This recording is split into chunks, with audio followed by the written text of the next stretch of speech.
Всех приветствую на канале. Сегодня будем вязать вот такую красивую шапочку бини с интересной макушкой. Ставлю вам сюда фото, которое мне понравилось в интернете. Я знаю, многие девчонки уже ее связали, но все макушечку делают немножко не так. Мне нравится, что сама макушка вот таким полукругом или коромыслом идет через всю шапочку.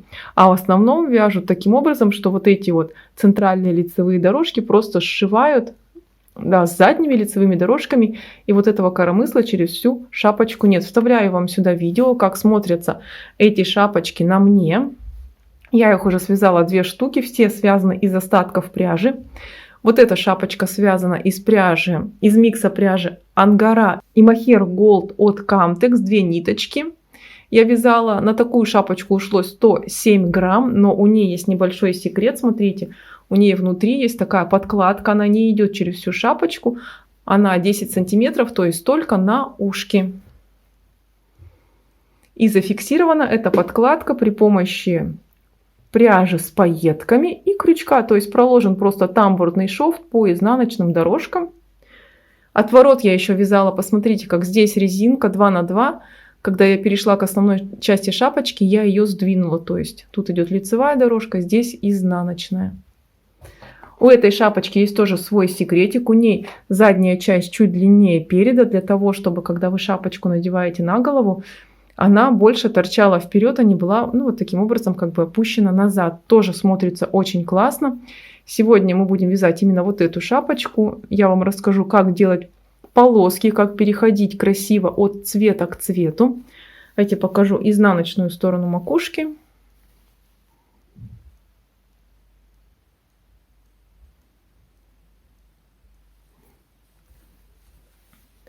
И расход у меня на шапочку с отворотом вовнутрь 107 грамм. На вот эту шапочку 75 грамм. Я вязала ее из пряжи аргентинская шерсть от Camtex. И на ушке, вот на этой части, у меня еще добавлен мохер в цвет.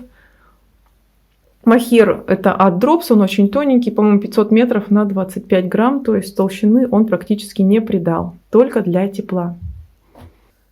Шапочку я вязала на 96 петель, обе шапочки. И это просто резиночка 2 на 2.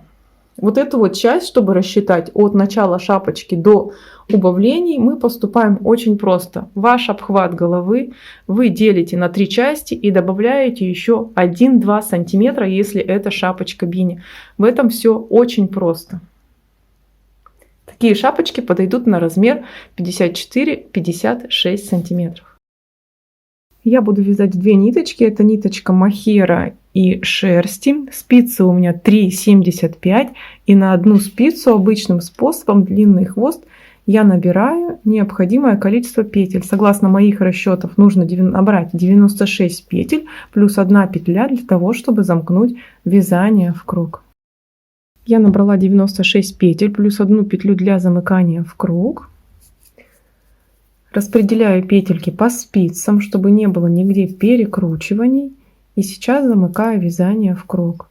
Самую первую набранную петлю я переснимаю на вторую спицу, а петлю со второй спицы накидываю на эту снятую. И подтягиваю. Все. Дальше мы вешаем маркер начала ряда и вяжем резиночкой 2 на 2.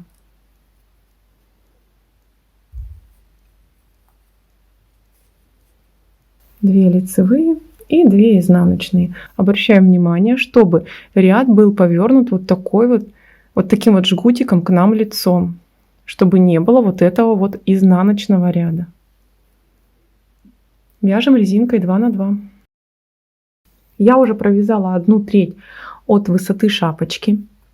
И теперь по задней части шапочки мы сформируем укороченные ряды для того, чтобы макушка не сползала вниз, а торчала посередине. Для этого нужно поднять заднюю часть шапочки примерно на 3 сантиметра. То есть мы замеряем 3 сантиметра по нашему полотну и считаем количество рядов. Количество рядов должно быть четным. Я беру 6 рядов. Эти 6 рядов делю пополам, и у меня получается с одной стороны 3 маркера и с другой стороны 3 маркера для разворотов. Смотрите, вот у меня начало ряда розовый маркер, разворот идет в изнаночной дорожке. Здесь будет первый разворот, потом считаем 48 петель, то есть ровно половину от набранного числа, у меня 96, половина 48, вешаю второй маркер. И затем через лицевую дорожку, то есть в изнаночной, развешиваю еще 2 маркера. И здесь то же самое, но сюда я маркер не весила, вот здесь у меня начало ряда, через лицевую дорожку в изнаночную. И сейчас будем формировать укороченные ряды, то есть я поворачиваю изделие изнаночной стороной к себе и буду вязать до самого дальнего салатового маркера.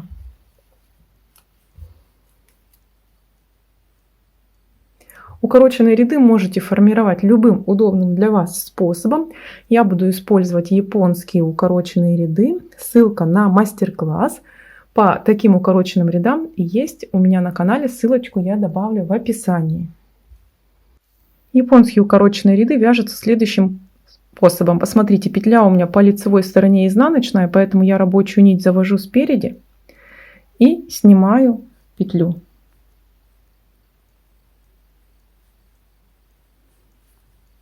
На рабочую нить вешаю маркер и продолжаю вязать по рисунку.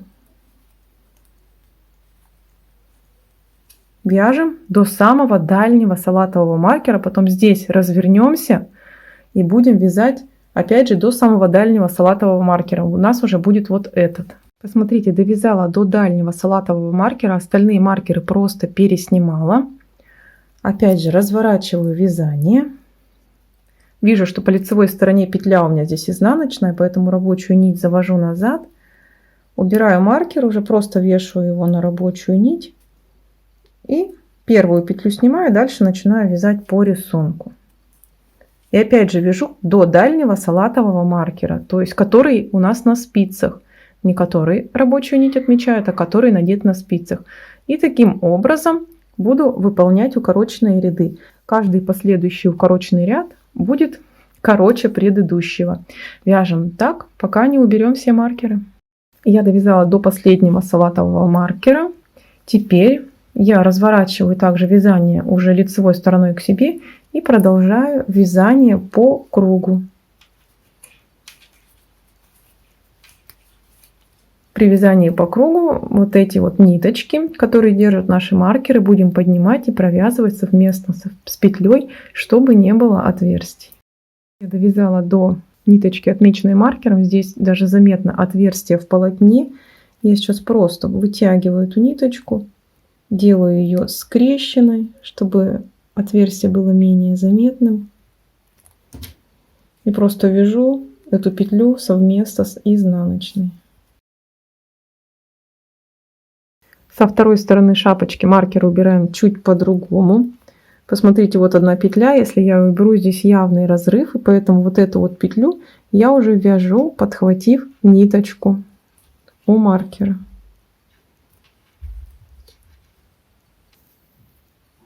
Сбрасываю петлю, маркер тоже убираю.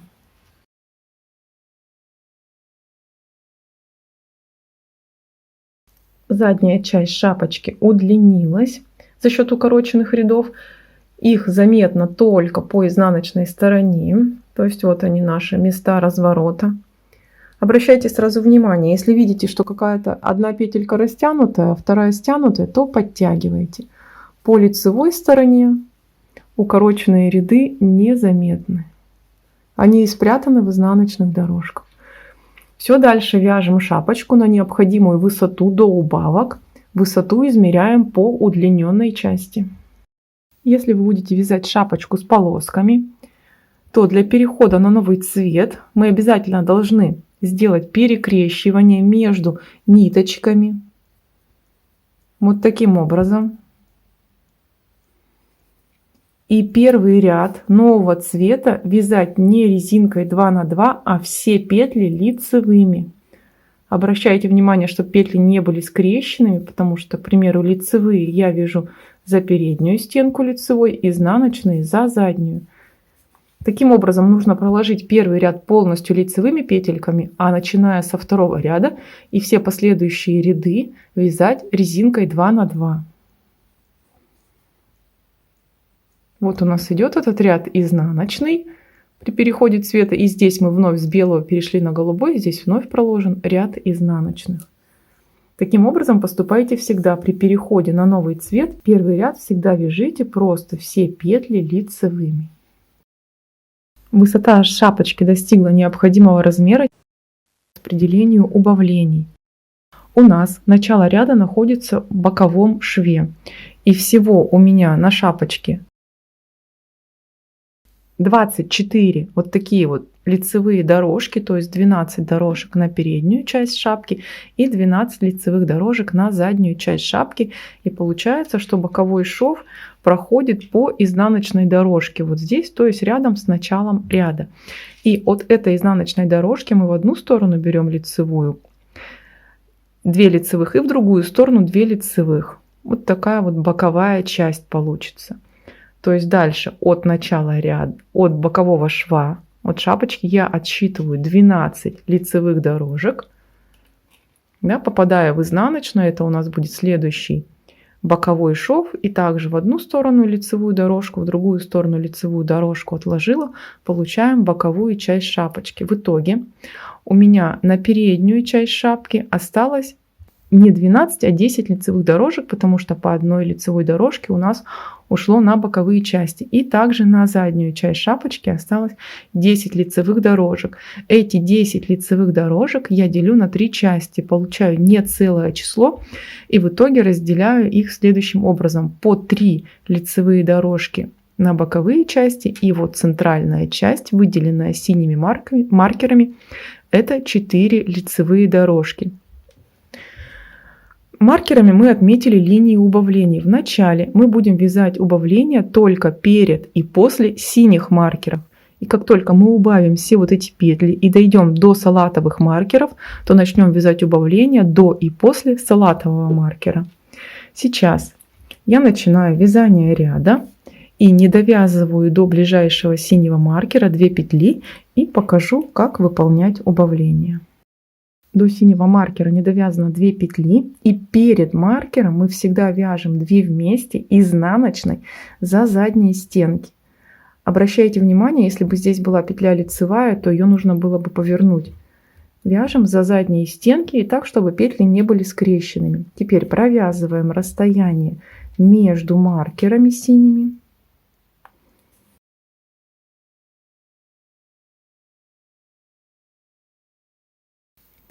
И после синего маркера я вяжу 2 вместе изнаночной за передние стенки, и мне необходимо петельки повернуть, чтобы они при провязывании не получились скрещенными. И провязываю 2 вместе изнаночной за передние стенки. И неважно, какая у вас здесь петля идет по узору, лицевая и изнаночная, всегда вяжем 2 вместе изнаночной.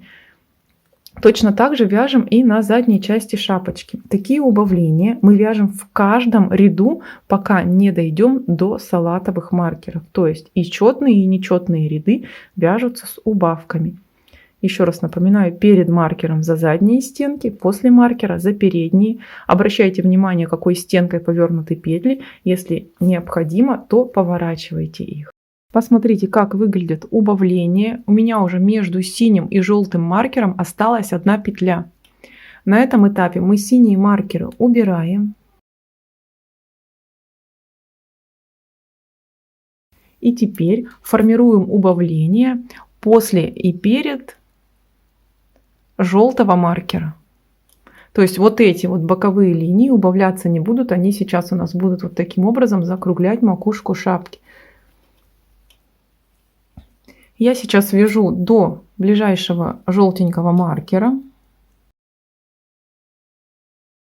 И после желтого маркера я провязываю убавление за передние стенки. Также вяжем 2 вместе изнаночной. Изнаночную петлю я поворачиваю, чтобы она не стала скрещенной при провязывании. И вяжу 2 вместе изнаночной. Дальше мы вяжем петли по рисунку до следующего желтого маркера.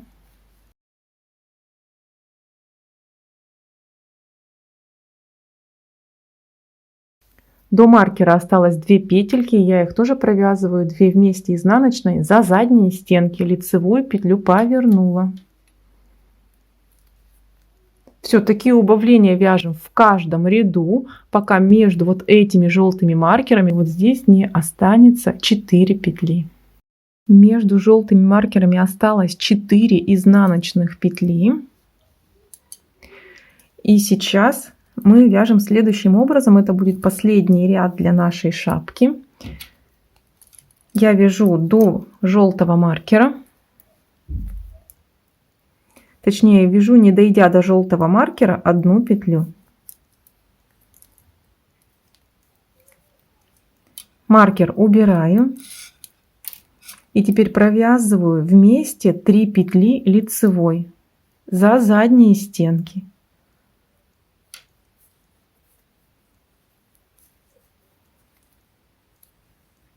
Следующие 3 петли мы тоже вяжем вместе, только за передние стенки. Маркер я убираю.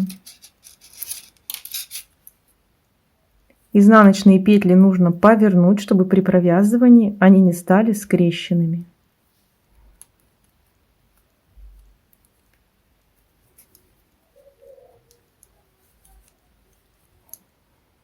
Со второй стороны выполняем точно так же. На спицах осталось 12 петель.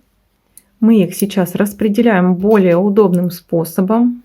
Маркер начала ряда можно также убрать. 3 петли с одной спицы я снимаю. И 3 петли со второй спицы.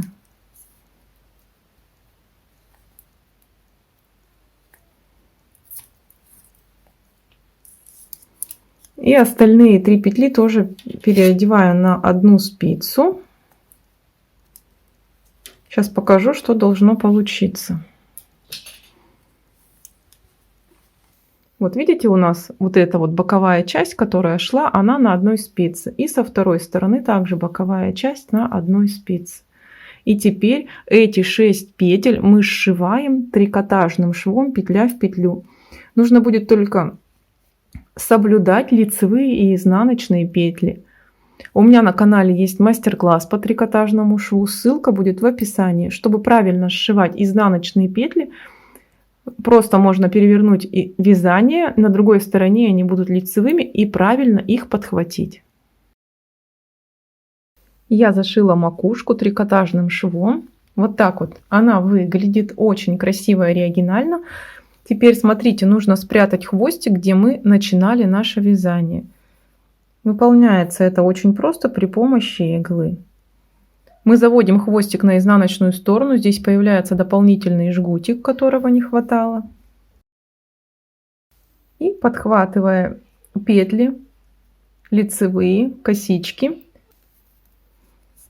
мы вытягиваем хвостик наизнанку.